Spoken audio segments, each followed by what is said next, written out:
இப்போது புதிய அறிமுகம் ஆச்சி ஹோட்டல் சாம்பார் 50 கிராம் ரூபாய் 20 மட்டுமே. மணப்பெண்ணின் பிரத்யேகமான திருமணம் விவாஹா தி சென்னை சில்க்ஸ்.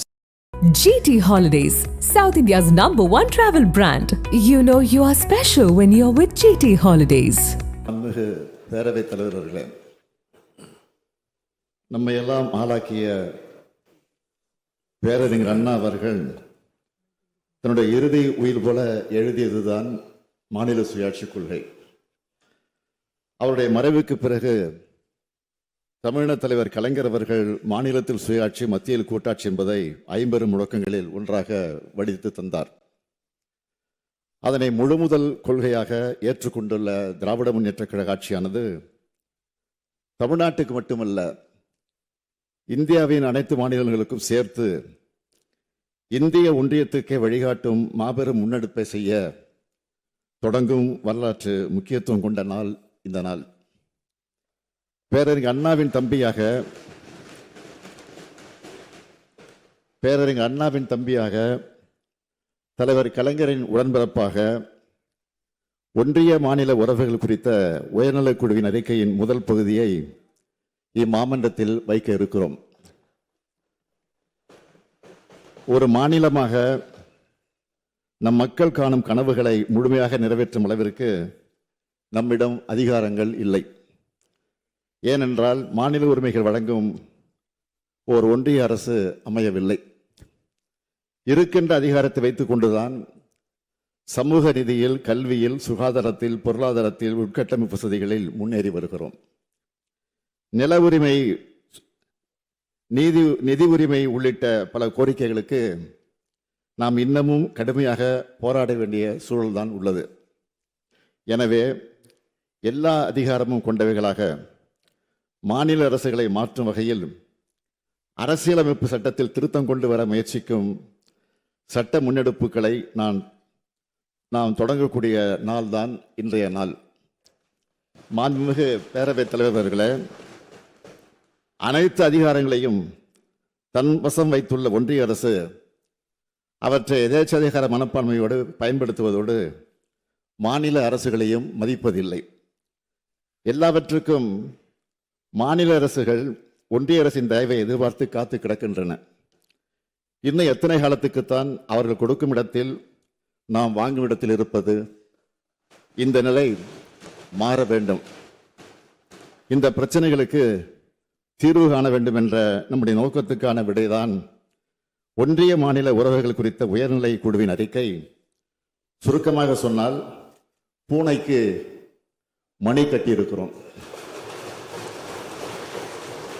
அனைத்து மாநிலங்களும் சுயாட்சியை பெற்றவையாக இருக்க வேண்டும்.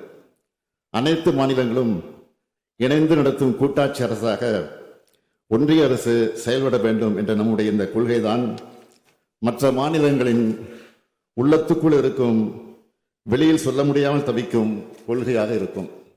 எனவே அனைத்து மொழிகள், இனங்கள், மதங்கள், பண்பாடுகள் உள்ளடக்கிய மாநிலங்களில் வாழும் மக்களை அவர்களது உரிமைகளோடு, உணர்வுகளோடு வாழ வைக்கும் உன்னதமான மாநில சுயாட்சி கொள்கையை அரசியல் எல்லைகளை கடந்து அனைவரும் தங்களது அரசியல் கொள்கையாக ஏற்றுக்கொள்ள வேண்டும் என்று இந்த மாமன்றத்தின் மூலம் நான் கேட்டுக்கொள்கிறேன்.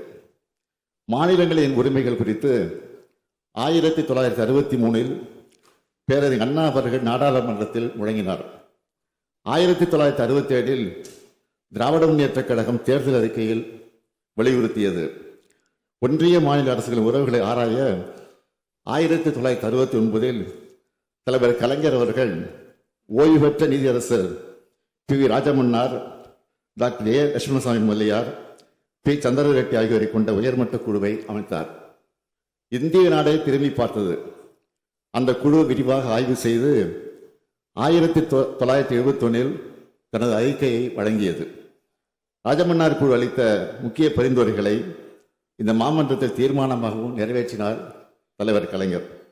இதனைத் தொடர்ந்து ஒன்றிய மாநில அரசுகளுக்கு இடையான உறவுகளை மேம்படுத்திட ஒன்றிய அரசின் சார்பில் 1983 நீதியரசர் சர்க்காரியா தலைமையிலான ஆணையம், 2000 ஆண்டில் வெங்கடாசலயா ஆணையம், 2007 நீதியரசர் பூஞ்சிச்சி தலைமையிலான குழு ஆகியவை அமைக்கப்பட்டு அவற்றின் சார்பில் ஆயிரக்கணக்கான பக்கங்களை கொண்ட அறிக்கைகள் வழங்கப்பட்டும் எந்தவித முன்னேற்றமும் இல்லாமல் ஏமாற்றம் தொடர்கிறது. இன்னும் சொன்னால் மாநில அரசின் பட்டியலில் உள்ள முக்கிய ஆதாரங்களை கூட அடுத்தடுத்து ஒத்திசைவு பட்டியலுக்கு படைமாற்றம் செய்யும் பணிகளே இன்றைய ஒன்றிய அரசால் விரைவாக மேற்கொள்ளப்பட்டு வருகின்றன. மாநிலங்களின் உரிமைகளை ஒவ்வொன்றாக பறிக்கப்பட்டு மாநில மக்களின் அடிப்படை உரிமைகளையே ஒன்றிய அரசிடம் போராடி பெற வேண்டிய இக்கட்டான நிலையில் இருக்கிறோம். ஒன்றிய நிதிக்குழுவின் பரிந்துரை அடிப்படையில் மாநிலங்களுக்கு பகிரப்படும் நிதியானது தொடர்ந்து செம்மையான முன்னெடுப்பு நடவடிக்கைகளால் பொருளாதாரத்தில் முன்னேறி உள்ள மாநிலங்களின் பங்களிப்பிற்கு ஈடாக அல்லாமல் குறைவாக பகிரப்படுகிறது. இதனை அடுத்துத்தான் இத்தகைய இக்கட்டான சூழலில் கூட்டாட்சி கருத்துக்களை வலியுறுத்தும் வகையிலும் ஒன்றிய மாநில அரசுகளின் உறவுகளை கொள்கைகளை மேம்படுத்திடவும் இந்திய அரசமைப்பு சட்டத்தின் விதிக்கூறுகள், நடைமுறையில் உள்ள சட்டங்கள், ஆணைகள் ஆகியவற்றை அனைத்து நிலைகளிலும் ஆராய்ந்து மதிப்பீடு செய்திடவும் மற்றும் அதற்குரிய நடவடிக்கைகளை அரசுக்கு பரிந்துரை செய்திடவும் உயர்மட்ட அளவிலான குழு ஒன்றின் அமைப்பது என தமிழ்நாடு அரசு முடிவெடுத்தது. இப்படி உச்சநீதிமன்ற மேனாள் நீதியரசர் திரு குரியன் ஜோசப் அவர்களை தலைவராகவும் ஓய்வு பெற்ற IAS அதிகாரியும் இந்திய கடற்சார் பல்கலைக்கழகத்தின் மேனாள் துணைவேந்தருமான திரு அசோக் வர்தன் ஷெட்டி அவர்களையும் தமிழ்நாடு மாநில திட்டக்குழு மேனாள் துணைத் தலைவர் பேராசிரியர் மு. நாகநாதன் ஆகியோரை உறுப்பினராகவும் கொண்டு அமைக்கப்பட்ட குழு தனது அறிக்கையை கடந்த 16ஆம் நாள் என்னிடம் வழங்கியது. மாண்புமிகு பேரவைத் தலைவர்கள் மூலமாக மாண்புமிகு பேரவை உறுப்பினர்களுக்கும் தமிழ்நாட்டு மக்களுக்கும் இந்தியாவின் பல்வேறு மாநிலங்களுக்கும் ஒன்றிய அரசுக்கும் நான் சொல்லிக் கொள்வது, மாநில சுயாட்சி வேண்டும், ஒன்றியத்தில் கூட்டாட்சி மலர வேண்டும்.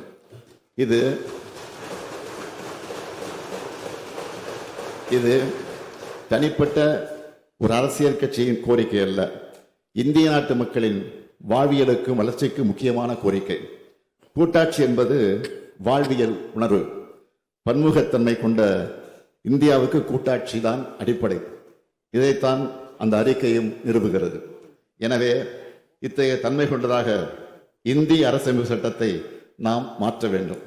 1994 SR பொம்மை வழக்கில் உச்சநீதிமன்றம் வழங்கிய தீர்ப்பில் கூட்டாட்சி என்பது அரசமைப்பு சட்டத்தின் அடிப்படை கட்டமைப்பின் ஒரு பகுதி என்று சொல்லப்பட்டுள்ளது. அத்தகைய கூட்டாட்சி கோட்பாட்டை அரசமைப்பு சட்டத்தின் பண்பாடாக சேர்க்க வேண்டும். அதற்கு அரசமைப்பு சட்ட திருத்தமும் சீர்திருத்தமும் தேவை. கடந்த 76 ஆண்டுகளில் 106 முறை இந்திய அரசமைப்பு சட்டம் திருத்தப்பட்டுள்ளது. எனவே நாம் முயன்றால் மீண்டும் இந்திய அரசமைப்பு சட்டத்தை திருத்த முடியும். இந்தியாவை முதிர்ச்சி அடைந்த கூட்டாட்சி நாடாக மாற்றுவதற்கான முயற்சிகளை நாம் தொடங்கியாக வேண்டும். அதிகாரமும் வாய்ப்புகளும் ஒரே இடத்தில் குவிந்திருக்கக்கூடாது. அவை பரவலாக்கப்பட வேண்டும். அதற்கான சட்டபூர்வமான வழிகளை இந்த அறிக்கை நமக்கு வழங்கி இருக்கிறது. கூட்டாட்சி தன்மை கொண்டதாக இந்திய அரசியல் சட்டத்தை மாற்றுவது இந்திய ஒன்றியத்தை பலவீனப்படுத்தாது என்று இந்த அறிக்கை கூறுகிறது. அனைத்து அதிகாரங்களையும் ஒன்றிய பாஜக அரசு கபல்கலிகம் செய்யும் சூழலில் ஆளுநர்கள் மூலமாக மாநில அரசுகள் செயல்படாமல் தடுக்கும் நிலையில் இந்தி திணிப்பின் மூலமாக, நிதி நெருக்கடிகளின் மூலமாக, தொகுதி மறுவரை என்ற சதியால், GSTயால் தமிழ்நாடு அனுபவித்து வரும் நெருக்கடிகளில் இருந்து மீள ஒரே மருந்து மாநில சுயாட்சி தான்.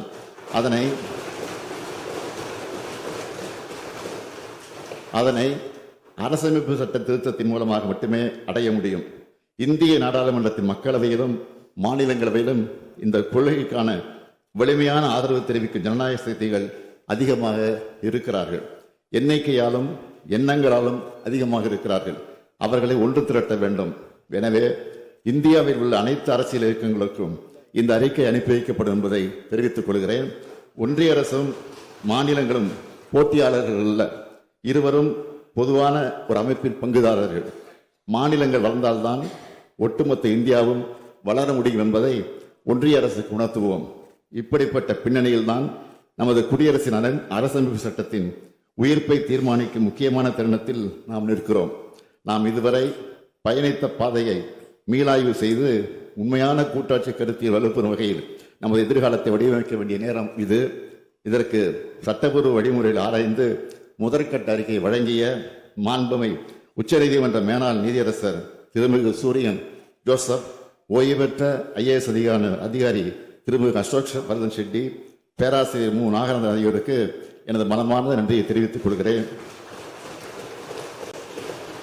இந்த அறிக்கையை தற்போது இந்த மாமன்றத்தின் மேலான பார்வைக்கு வைக்கிறோம்.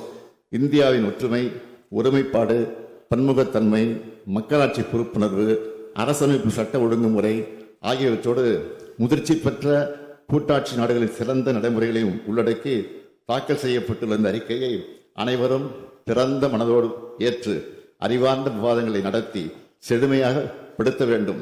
ஒன்றிய மாநில உறவுகளில் சமநிலை மீட்டெடுக்க வேண்டும். மாநிலங்கள் வலுவாக இருந்தால்தான் ஒன்றிய அரசு வலுவாக இருக்கும். மாநிலங்களால் தான் நாட்டு வளர்ச்சியும் பெருமையும் வளர்ச்சியும் அடையும். கூட்டாட்சி கருத்தில் என்பது மாநிலங்களுக்கான சலுகை அல்ல, நாட்டிற்கான பாதுகாப்பு அரண். இதையெல்லாம் ஒன்றிய ஆட்சியாளர்களுக்கு உணர்த்தி கொண்டே இருக்க வேண்டும். கொட்ட கொட்ட புனியக்கூடியவர்கள் அல்ல நாம். பேரறிஞர் பெருந்தை அண்ணாவின் உயிருக்கு உயிர் கொடுப்போம். தலைவர் கலைஞரின் 50 முழக்கத்தை நிறைவேற்றி காட்டுவோம். நாம் தான் இதை செய்ய வேண்டும். நம்மை விட்டால் இதை செய்ய யாரும் இல்லை.